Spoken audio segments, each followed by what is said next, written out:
to my fellow history lovers and people that think if I learn something new, it will be a good day. This is part two.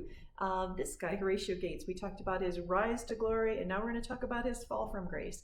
So basically, at the apex of all things going well, Horatio Gates, with a lot of help from Benedict Arnold, will win Saratoga. And the first time ever, the British will surrender an entire army under British General Burgoyne. And it is a big, big deal because it brings the French on our side. Horatio Gates is given a medal. All is looking good. But then what happens is there starts to be a little talk that, hey, maybe this guy, Horatio Gates, should replace Washington. And at first it's really quiet on the lowdown. These are politicians and generals that are just kind of, or officers just talking, but it gets leaked out via a letter.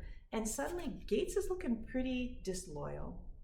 So that whole thing falls apart. Congress swings back to Washington, and Gates is given the command of the Southern campaign, which is honestly one I am still learning about, don't know a whole lot about yet.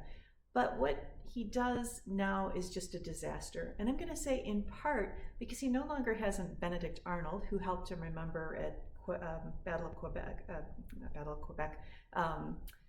of Valcour Island, and also helped him at the Battle of Saratoga. And he has another fabulous guy that he should be listening to. Nathaniel Greene is his subordinate, who's saying, hey, not doing such a good job here. This is what you should do. But he ignores Nathaniel Greene, and Camden is a disaster. And just really quick, I'm going to recommend this guy. First of all, Nathaniel Greene is an interesting story himself. But this is a book by Selina Baker called The Line of Splendor. Great book to learn about Nathaniel Greene.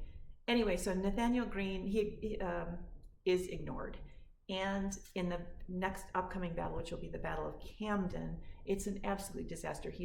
Gates is not prepared. He goes in there, and it's a rout. The British completely win the battle, and it's said that he rides away alone 180 miles to escape, leaving his men behind to deal with everything that came after that disaster. So the idea is he's an interesting person, Gates is. So he has this rise to glory, this fall from grace. Anyway, thanks for letting me share. I often say that history can out-drama anything on the screen, and it's always fun to learn new things. So thank you, and I'll see you tomorrow.